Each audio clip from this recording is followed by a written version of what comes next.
नमस्कार, मैं Devendra Kumar chemistry classes में आपका हार्दिक स्वागत है। बिलियन चैप्टर पढ़ रहे थे अब, और बिलियन चैप्टर में हमने इससे पहले बिलियन और उसके प्रकार पढ़ लिए थे। अगला टॉपिक है हमारा विलेयता। विलेयता होती क्या है? सॉल्युबिलिटी। तो सॉल्युबिलिटी यानी विलेयता होती क्या है? तो विलेयता है स्थिर ताप पर विलेय की वह अधिकतम मात्रा।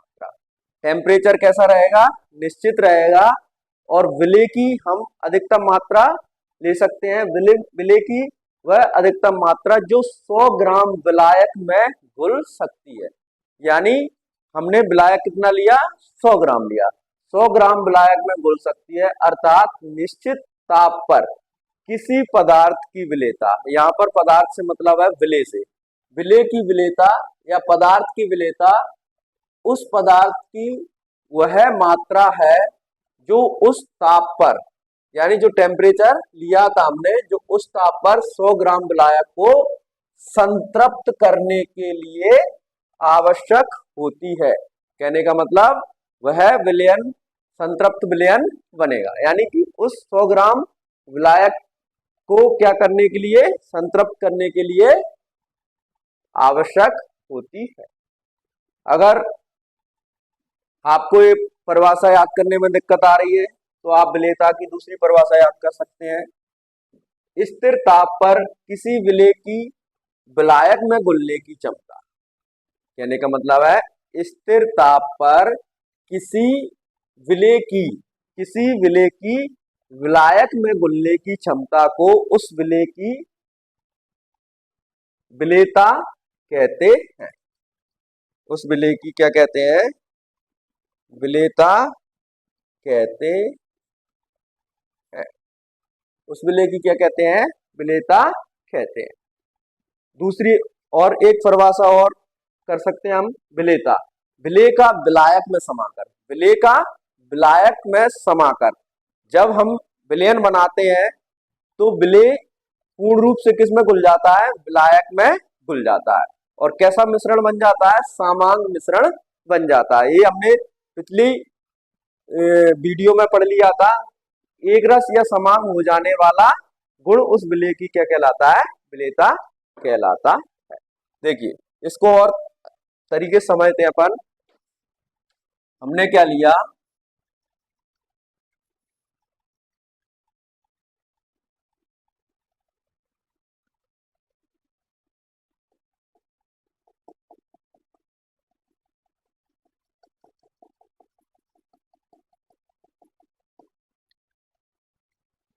ताप हमेशा कैसा रहेगा? निश्चित रहेगा। निश्चित ताप पर निश्चित ताप लिया, और उसके बाद विलायक कितना लिया? 100 ग्राम।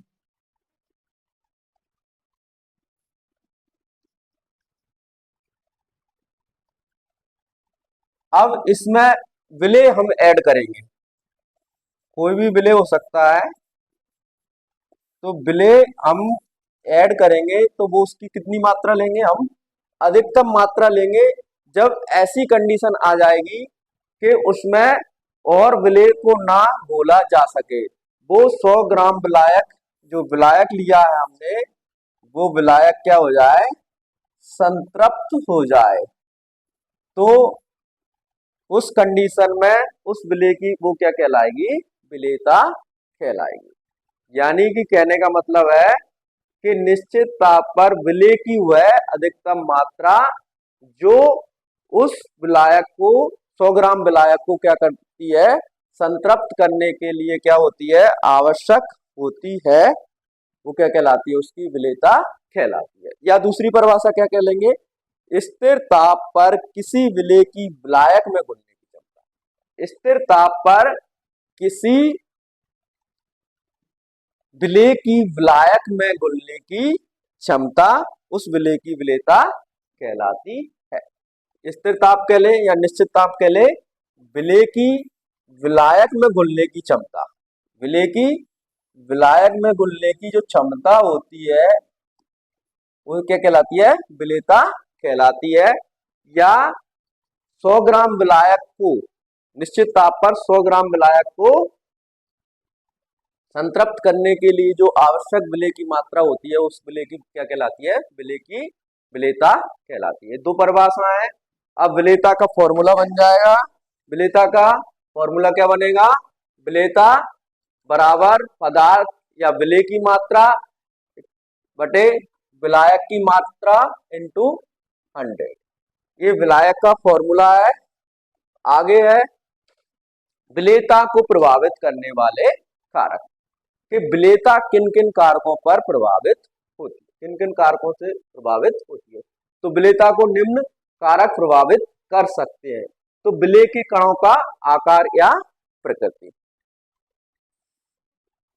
विलेय के कणों का तो कहने का यहां पर देखिए आप, विलेय के कणों का आकार छोटा होने पर उसकी विलेयता बढ़ जाती है। उदाहरण, शर्करा की अपेक्षा ग्लूकोज पानी में जल्दी घुल जाता है। जैसे हमने विलेय के कणों का आकार छोटा है, दो ले लिए, एक बीकर में हमने क्या ले लिया? ग्लूकोज ले लिया, और एक बीकर में क्या ले लिया? हमने शर्करा ले ली। तो सबसे पहले कौन घुलेगा?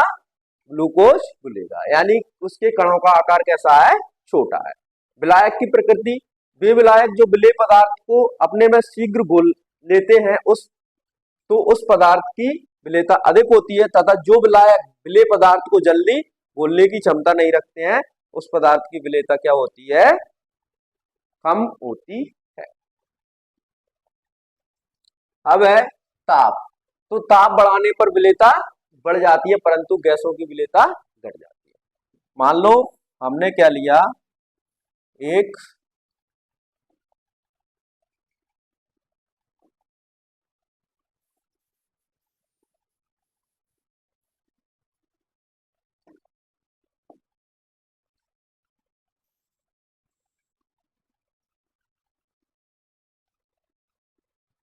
बीकर में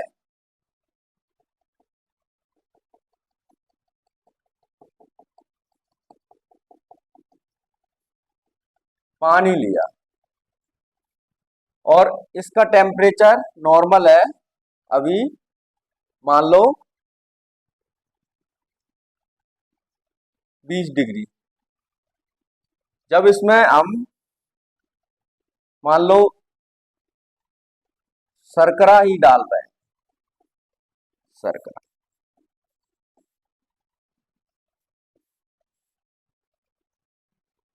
नॉर्मल पानी है।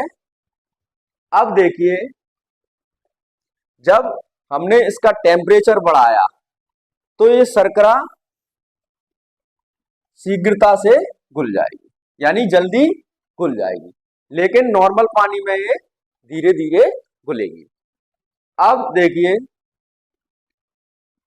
अगला टॉपिक है, और उसके बाद है परंतु गैसों की विलेयता घट जाती है।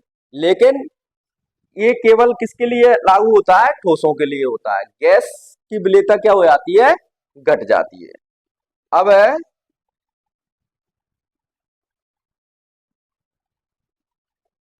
दाब। तो दाब बढ़ाने पर गैसों की विलेयता क्या हो जाती है? बढ़ जाती है।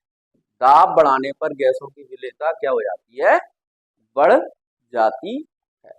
12th में हमें बस इतना ही लिखना है, क्योंकि हमें आंसर लिखना है 12th में, तो उसी पर्पज से ये वीडियो बनाई जा रही है।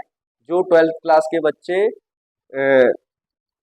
कोचिंग नहीं पढ़ पा रहे हैं ऑनलाइन ऑफलाइन, उनको यूट्यूब पर फ्री कंटेंट दिया जाएगा और उनको एक एक लाइन समझाई जाएगी। तो जो बच्चे इसको देखना स्टार्ट कर दिया है वीडियो को, वो चैनल को लाइक शेयर एंड सब्सक्राइब करें और अपने दोस्तों को भी बताएं। ठीक है, धन्यवाद।